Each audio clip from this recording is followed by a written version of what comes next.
بتشكيله جديده مرعبه، مانشستر سيتي هيرجع من تاني للمنافسه على الالقاب في موسم 2026 بعد الانتقالات الصيفيه. ما هو جوارديولا مش هيعدي اللي حصل ده ابدا. زي ما انت عارف خسر لقب الدوري الانجليزي خلاص رسمي، ومهدد كمان ان يخسر المركز الرابع المؤهل لدوري ابطال اوروبا، وخرج بطريقه وحشه قوي على ايد ريال مدريد من دوري الابطال كالعاده. في العادي كان بيخرج برضه بس والناس بتسقف له احتراما للاداء، لكن في الموسم الحالي خرج بشكل يكسب. باختصار الفريق بقى ملطشه للصغير قبل الكبير، لسه نوتنجهام فورست مديله على وشه. كل اللي ليه حق عند السيتي في الموسم الحالي بياخده، رغم ان الفريق عمل صفقات كتير في الانتقالات الشتويه اهمهم عمر مرموش، لكن لحد دلوقتي ورغم اضافتهم في التشكيل الاداء ما اتحسنش كتير، والاهم بكتير النتائج ما زالت سيئه. ده مش عيب في الصفقات الجديده، لا لا ابدا، الموضوع كله ان لسه في نواقص كتير في الفرقه، وفي لعيبه اتاكد في الموسم الحالي رسميا بنسبه 100% ان خلاص شطبوا كوره ما عادش ينفع يلعبوا في السيتي. وعلشان كده في تقارير صحفيه كتير اكدت ان في 8 لاعبين بالتحديد من اهم لاعيبه السيتي ومن اساطير النادي كمان خلاص هيخرجوا من الفريق في الانتقالات اللي جايه. وبيب اكد على نفس الكلام. اكيد يا صديقي عرفت انا وانت هنتكلم مع بعض النهارده في ايه. راحلين عن السيتي واهم اللعيبه اللي الفريق متوقع يتعاقد معاهم، ويا ترى تشكيله السيتي بعد الانتقالات ممكن تكون ايه، لان متوقع السيتي يضيف لتشكيلته جواهر ذهب، لعيبه من الافضل في العالم على امل يدخل بيهم في كاس العالم للانديه وتكون دي اول بطوله للسيتي بيهم. جوارديولا مش هيعدي البطوله دي بالسهل ابدا، اكيد هيحاول يكون هو اول بطل للبطوله في شكلها الجديد. ففكرك الاول ما تنساش تقول رايك في الكومنتات في اي حاجه هتكلم فيها، وتفتكر السيتي هيرجع قريب للمنافسه على الالقاب ولا لا. ويلا بينا نتكلم اول حاجه عن الراحلين عن السيتي.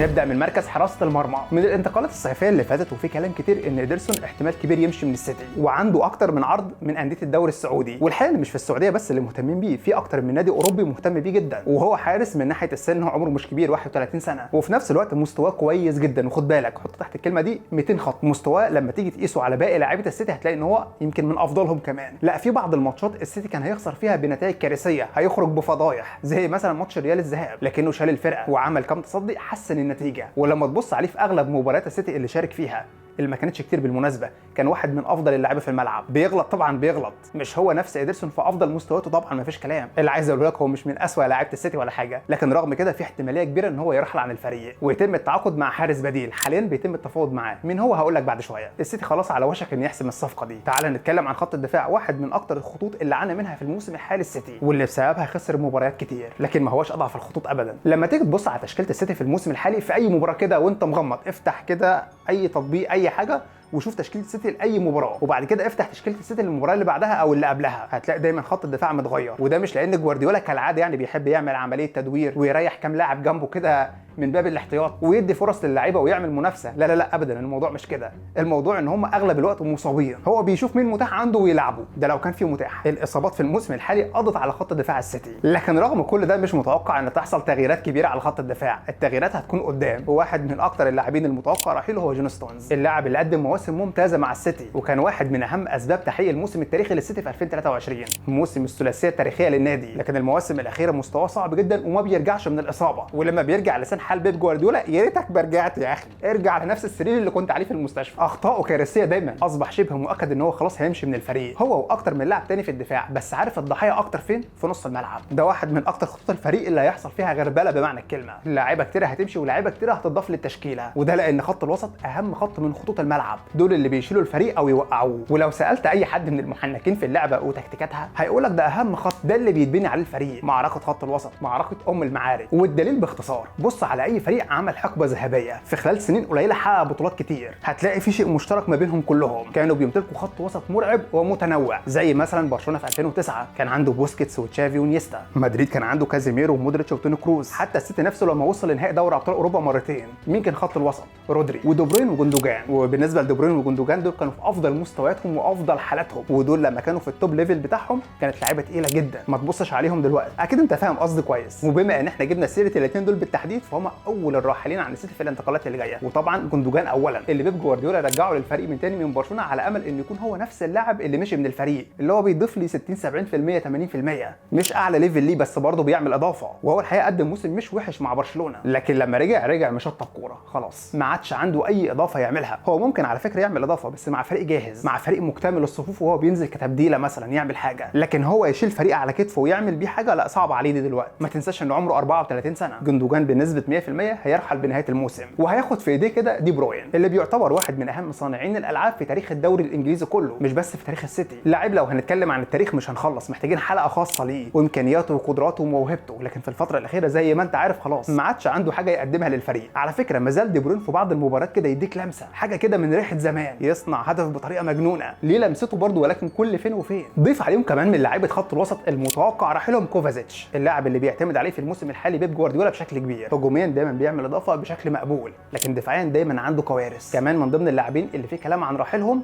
برناردو سيلفا. الحقيقه انا شخصيا مش متوقع ان هو يمشي من الفريق، ومتوقع ان هو هيكمل على الاقل لمده موسم كمان، وده لان بيب جوارديولا بيعتمد عليه بشكل كبير جدا بالذات في الماتشات الكبيره والمهمه. ولما تيجي تقيم كل لاعيبه الفريق هتلاقيه من اعلى اللاعيبه تقييم. ايوه مش هو برناردو سيلفا بتاع المواسم اللي فاتت، ايوه مش هو اللي بيعمل اضافه كبيره للفريق فعلا، لكن هو من افضل اللاعيبه في الفرقه. وخد بالك من حاجه مهمه جدا، بيب جوارديولا هيضحي بعدد كبير من اللاعيبه اللي عندهم خبرات، فما افتكرش ان هيكون عدد كبير قوي من اللاعيبه بشكل مبالغ فيه. على الاقل هيسيب لعيبه من نوعيه برناردو سيلفا اللي هو قادر يقدم لسه حاجه وفي نفس الوقت عنده خبرات كبيره ينفعك في بعض الماتشات. الكلام اللي بيتقال ان هو هيمشي بنهايه الموسم الحالي وفي انديه كتير عايزاه، لكن انا شخصيا مش متوقع رحيله. اخر لاعب بقى متوقع رحيله من الفريق هو جاك جريليش السكير. كل الصحف دلوقتي في العالم بتتكلم عنه وعن عدم التزامه. شافوه في مدينه نيوكاسل وهو خارج من ملهى ليلي وفي حاله عدم وعي، شارب تمور وحليب، بيقولوا ان هو كان ماشي بيتطوح. بيب جوارديولا اتسال عن الموضوع ده وقالوا له ايه رايك في اللي بيحصل ده، فقال لهم انا مش عارف ايه اللي بيحصل ده، انا سمعت كمان ان هو خصص وقت عشان يتصور مع المعجبات وهو مش شايف قدامه، اللي هو بيعلي على نفسه، مش هداره بقى ولا استخبى ولا حد يشوفني ولا اتنكر زي بعض اللعيبه، لا ده بيتصور كمان مع المعجبات والمعجبين. عدى ليفل الوحش، مقطع بطاقته، مش فارق معاه حد خلاص. بس كان واضح قوي من تصريحات بيب ان ده اخر موسم لجريليش، خلاص هو كده ماشي. والحقيقه ان هو من ناحيه الاداء ما يسمحلوش ان هو مش يفضل في السيتي ولا في الدوري الانجليزي اساسا. تخيل انه في الموسم الحالي مشارك في 22 مباراه، قدر يسجل خلالهم كام هدف واحد يتيم. المدافعين مسجلين اكتر منه. احنا بنتكلم عن وينج، خلي بالك مش في اي مركز والسلام. اللعيبه اللي بتلعب في مركز الوينج هم الهدافين في العالم كله دلوقتي. وما تنساش ان اللاعب ده تم شرائه ب 120 مليون يورو، رقم كبير جدا. السيتي ما استفادش بيه ابدا، يمكن تقريبا ما استفادش منه الا موسم واحد، ما عملش اضافه فعليا بالرقم ده. المهم يا صديقي تعالى نقفل بقى ملف الراحلين ونتكلم عن الصفقات الجديده اللي ممكن يعملها السيتي، ويا ترى ممكن يغيروا التشكيله ازاي. ونبدا مع مركز حراسه المرمى. على حسب الاخبار اداره السيتي بدات دلوقتي التفاوض بشكل رسمي مع دييجو كوستا، حارس نادي بورتو البرتغالي ومنتخب البرتغال. الحارس اللي قدم مستوى يعدي ليفل الوحش في بطوله اليورو الاخيره، بالذات في ضربات الجزاء، كان تخصص ضربات جزاء. لو تفتكر في دور 16 مباراه منتخب البرتغال ومنتخب سلوفينيا، المباراه اللي وصلت ضربات ترجيح كان صدى فيها اللي 3 ضربات ترجيح، اول 3 وكسب منتخب البرتغال، وده على فكره كان رقم قياسي في تاريخ البطوله كلها. حارس في الموسم الحالي بيقدم مستوى كويس جدا، وعلى فكره في اكتر من نادي في الدوري الانجليزي عايزين يتعاقدوا معاه، وبنسبه 99% هتشوفوا الموسم اللي جاي في الدوري الانجليزي، ولكن فين؟ هل في السيتي ولا في فريق تاني؟ هو عمره حاليا 25 سنه وقيمته التسويقيه 40 مليون يورو. السيتي صاحب اقوى عرض قدام اللاعب وبنسبه كبيره هيتعاقد معاه، وعلشان كده هيكون هو اول لاعب نضيفه في التشكيل. اما بالنسبه لخط الدفاع فمش متوقع ان في صفقات كتير تحصل، ولو حصلت هتكون بالدرجه الاولى تدعيم للدكه، يعني ما هوش لاعب اسم كبير قوي، رغم ان في اسماء كتير متداوله كبيره، منهم مثلا اروخو لاعب برشلونه. المركز الوحيد في خط الدفاع اللي متوقع ان يتم التعاقد فيه مع لاعب جديد هو مركز الظهير الايمن، المركز اللي السيتي عانى منه في الموسم الحالي بطريقه غير طبيعيه. بدا الموسم مع كيل ووكر، لكنه رحل في الانتقالات الشتويه اللي فاتت بعد سوء اداء غير طبيعي، وفي نفس الفتره كان بيلعب ريكو لويس ولعب نونيس في بعض المباريات، وفي الفتره الاخيره بيشارك تقريبا بشكل اساسي، لكن الثلاثه فشلوا بنسبه 100%. محدش قدر يملى فراغ المركز ده، واحد من المراكز اللي عامله صداع في دماغ بيب، ومؤكد بنسبه 100% هيتعاقد مع لاعب جديد. في 2 لعيبه الكلام كله عليهم. الاول هو اولا اينا، ظهير نادي نوتنجهام فورست الانجليزي. اللاعب اللي عمره 28 سنه، واحد من اهم لاعيبه فريقه، اللي بيقدم في الموسم الحالي موسم تاريخي وبيكسب تقريبا كل الكبار. نوتنجهام فورست بقياده نونو سانتو، مفيش فريق كبير في الدوري الانجليزي ما علمش عليه، ومفيش فريق كبير ما خدش منه نقط، وبينافس بقوه على انه يكون واحد من الفرق اللي هتشارك في دوري ابطال اوروبا، ومش بعيده يعملها ويتاهل على حساب السيتي. لسه كسبان السيتي من يومين 1-0. المهم ان اللاعب اولي اينا عقده هينتهي بنهايه الموسم الحالي، وهيكون لاعب حر ومتاح بالمجان، يعني مش هيكلف السيتي ولا مليم، وبنسبه كبيره هيتم التعاقد معاه، حتى لو هيكون كبديل للاعب الثاني اللي المتوقع الفريق يتعاقد معاه، وده واحد من اهم الاسماء اللي هتكون متاحه بالمجان في الانتقالات الصيفيه، واللي هو جوشوا كيميتش لاعب بايرن ميونخ الالماني. اكيد هو غني عن التعريف وامكانياته كمان اكتر غنيه عن التعريف، لكن اكتر حاجه فيه بتغري السيتي انه يتعاقد معاه انه لاعب بيجيد اللعب في اكتر من مركز، بيلعب كظهير ايمن وبيلعب كمان في خط الوسط في المركز رقم 6. يعني باختصار بالنسبه لبيب جوارديولا لو رودري غاب هيلاقي البديل، البديل بجد مش الكسر اللي موجودين عنده دلوقتي، لان اللاعيبه اللي عنده اغلبهم حكايتهم على الله، لكن كيميتش لا، هيعوض لك نسبه كبيره جدا من رودري. كيميتش حاليا رفض ان هو يجدد عقده مع البايرن، واداره البايرن اعلنت الكلام ده في تصريحات رسميه، وقالوا ان هم مش هيقدموا له الا عرض واحد قبل نهايه الموسم، لو وافق انه يجدد يا اهلا وسهلا، ما وافقش هيخرج من النادي. وعلى حسب الاخبار فكيميتش بيفكر فعلا انه يخوض تجربه جديده، وانديه كتير عايزاه، منهم مثلا ليفربول، برشلونه، وطبعا السيتي. كيميتش حاليا قيمته التسويقيه 50 مليون يورو، وعمره 30 سنه. حد هنا هيقول لي استنى بس 30 سنه كتير شويه. هقول لك عادي، السيتي رجع جندوجان وهو 34 سنه، مش هيجيب كيميتش. كمان ما تنساش وحط تحت الكلمه دي مليون خط، ده لاعب حر ومتاح بالمجان. مين يلاقي لاعب زي كيميتش حر ومتاح بالمجان وما يتعاقدش معاه؟ ده مطمع، وهيكون عليه سباق قوي جدا في الانتقالات اللي جايه، بالذات ان هو في الفتره الحاليه بيقدم مستوى كويس جدا ورجليه في الملعب. تخيل لعب كام مباراه من بدايه الموسم، بيشارك في 40 مباراه، احنا لسه تقريبا في نص الموسم، وشارك في كل المراكز كظهير ايمن، كخط وسط، في بعض الاوقات كان بيلعب بوكس تو بوكس 8، ولعب مباراه في مركز قلب الدفاع. فانت بتتعاقد حرفيا مع لاعب جوكر يفيد الفريق جدا. لكن الفكره هنا، هل جوارديولا هيقدر يقنعه ان هو ينضم للسيتي؟ بالذات ان كيميتش بيدور على فريق يلعب في المركز رقم 6 كاساسي، ده مركزه المفضل، لكن جوارديولا بمكالمه قادر يغير كل حاجه. بالنسبه للتشكيل احنا هنضيف كيميتش ونشوف ايه اللي هيحصل في الفتره اللي جايه. تعالى بقى نروح لخط الوسط. طبعا في المركز رقم 6 كده في لاعب حاجز مكانه بنسبه 100% حامل الكره الذهبيه، رودري.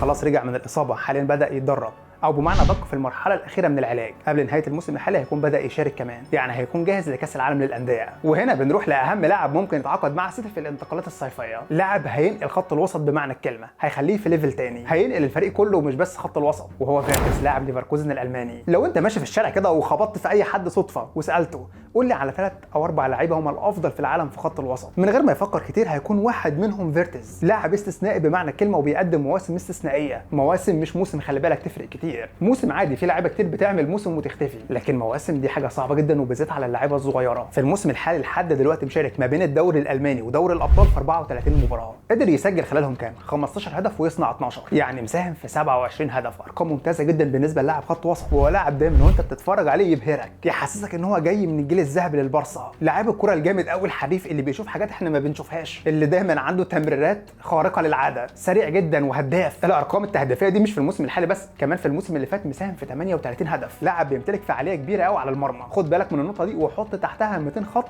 لان هنرجع لها تاني قدام شويه، الفعاليه على المرمى. فيرتس قيمته التسويقيه حاليا 140 مليون يورو، من اغلى لعيبه العالم، وده مش بس عشان موهبته ومهارته وقدراته الفنيه، لا كمان لانه سنه صغير 21 سنه، يعني باختصار السيتي لو تعاقد معاه يقدر يفيد الفريق على الاقل على مدار 10 12 سنه. انت بتتكلم لاعب ليك وللمستقبل، والمستقبل مستقبلك، استثمار مفيش احسن من كده، لكن هيدفع فيه مبلغ خيالي، مبلغ انديه قليله جدا في العالم اللي تقدر تدفعه. هنتكلم عن سيتي، باريس، ريال مدريد مثلا، غير كده صعب اي نادي تاني يتعاقد معاه، بالذات ان عقد اللاعب ممتد مع فريقه ل 2027، لكن السيتي يقدر يحسم التعاقد معاه، وهيكون نقله كبيره لخط الوسط، وعلشان كده هضيفه في التشكيل. مين بقى يكون جنبه؟ على فكره في اسماء كتير جدا بتتداول في الصحف، من الاسماء دي مثلا ديونج لاعب برشلونه اللي في الفتره الاخيره بدا ياخد دقائق اكبر مع هانز فليك، تقريبا خلاص اصبح اساسي بعد ما كان خارج الحسابات، لكن وارد يرحل عن الفريق ويروح السيتي. زائد كمان كامافينجا لاعب الريال، في كلام كتير انه ممكن يمشي من الفريق والسيتي بيفكر فيه، ده غير اسماء تاني في انديه كتير جدا، لكن انا هنا بكلمك عن اهم الاسماء واللاعيبه اللي فعلا تعمل نقله للتشكيل، فعشان كده مش هضيف حد في خط الوسط تاني، هنضيف مثلا جنبه مرموش، او ممكن نحط مرموش كوينج مثلا. خد بالك كده الاختيارات بالنسبه للسيتي في الهجوم هتكون كتير جدا، دوكو، سافينيو، فودن، هالاند ومرموش. السيتي هيكون محتاج بديل لايرلينج هالاند، لاعب كده يقوم بنفس الدور اللي كان بيعمله الفاريز، يقعد على الدكه ينزل كبديل يصنع الفرق فعلا، ليه تاثير مهم ودور. غلطتين ارتكبهم جوارديولا في السنين الاخيره ما يغتفروش، ضحى بالمر